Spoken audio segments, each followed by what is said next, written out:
When you have a fast-growing, what we might call a startup business, it is critical that you understand that for you, marketing is not the same as it is for a big multinational Fortune 500 company. They are two completely different games. What works for them not only probably won't work for you, but it probably will cost you a lot of money that you could have used in much better ways. So the strategy that these big companies use might roughly be described as trying to get their name out there. Right? My good friend Dean Jackson has this great metaphor. He says, it's not about getting your name out there, it's about getting their name in here. So for you and your high-growth startup, let's try to figure out how to get their names in here instead of your name out there. Because we don't want to stand on a mountaintop and yell the name of your business and hopefully drum up $1 billion to spend branding our logo, like companies like, I've heard that Nike has spent $1 billion branding their logo. Now, I don't know about you, but I don't have an extra $1 billion around to drive a little shape and a name into the minds of my prospects. I need to do something a little savvier, a little bit more street smart, a little bit more result-oriented.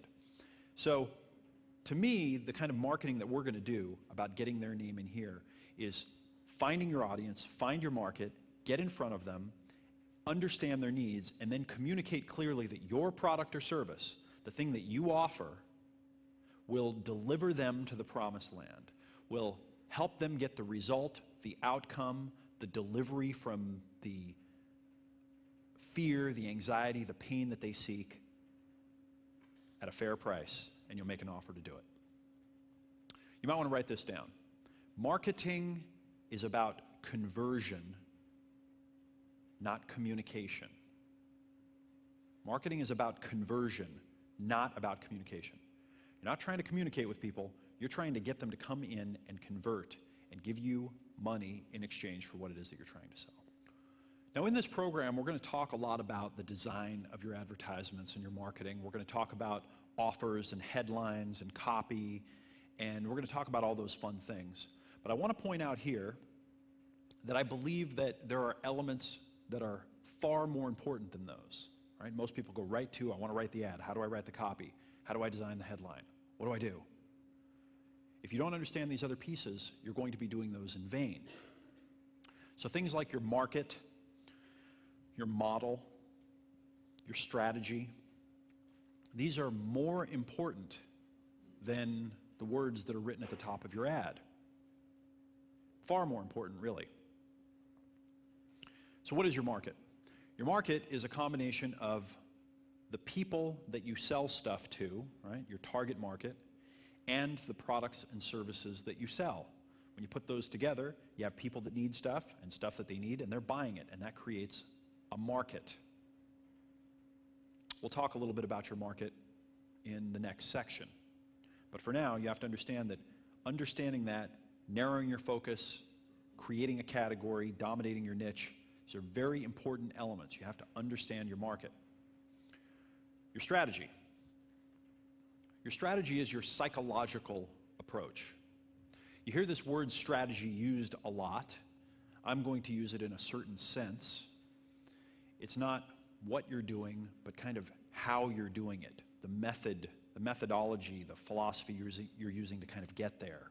It's an abstract term, but in this sense, your strategy is the psychological approach. So, are you the best in your market?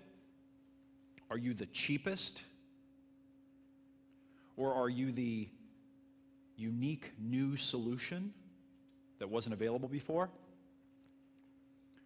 There's one thing that is almost certainly true in all situations.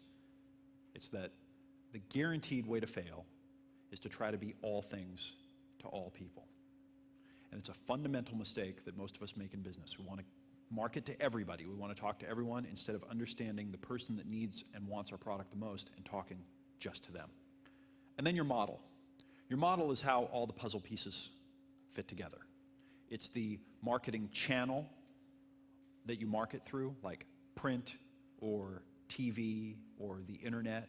It's how you generate a lead or a prospect and how you convert it to a sale and then how you follow up.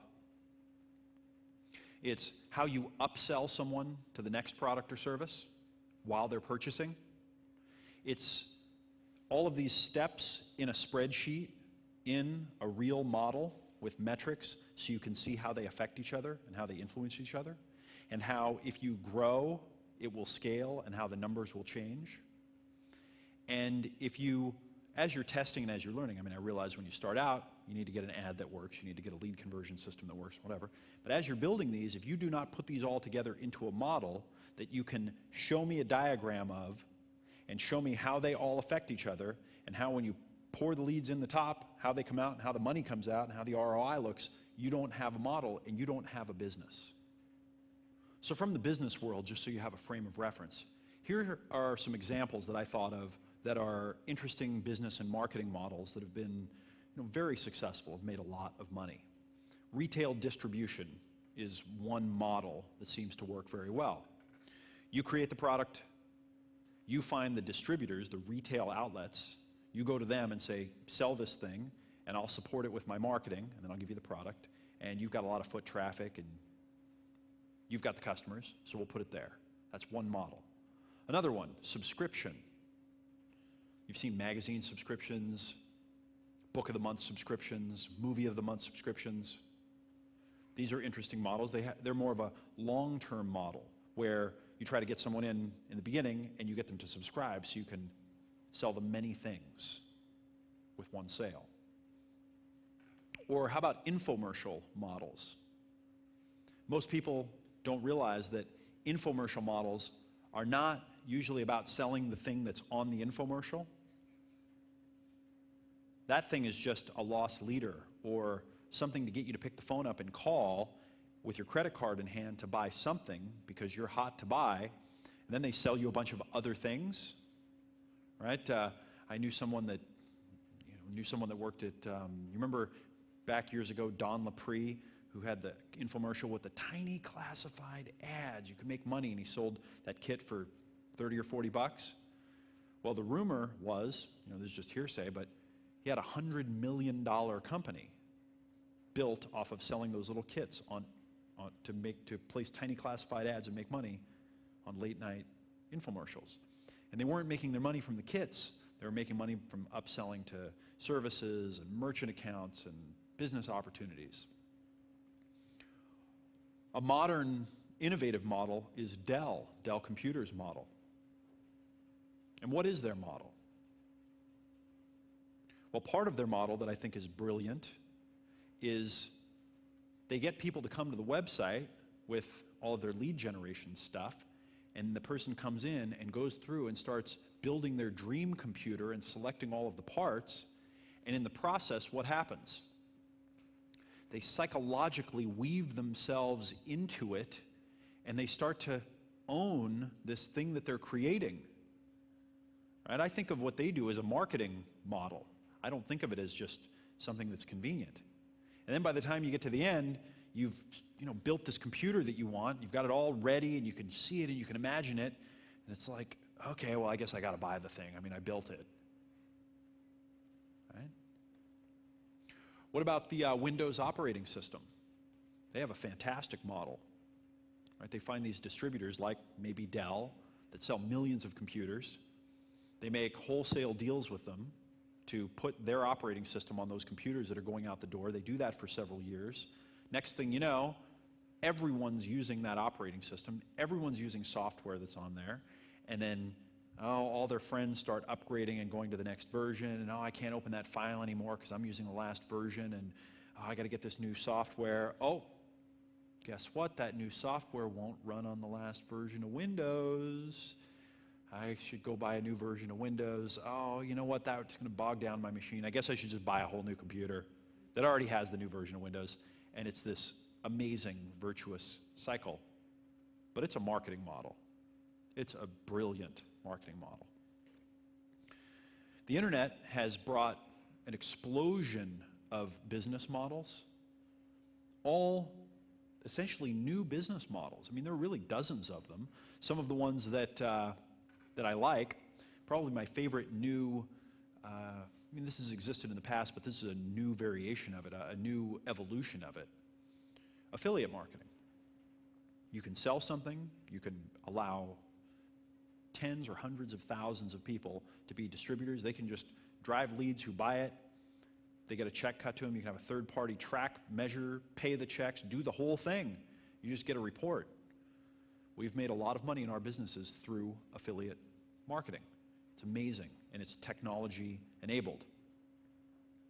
Social networking on the internet and social media. These are places where people come to do virtually what they used to do only in the real world, and then they did by telephone, and now they're getting on and they're virtualizing their human interaction, and you can get in there.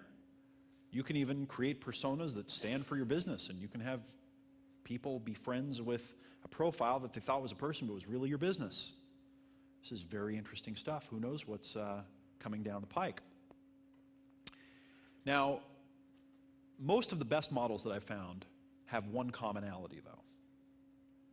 Typically, they're not just trying to sell one thing in one shot.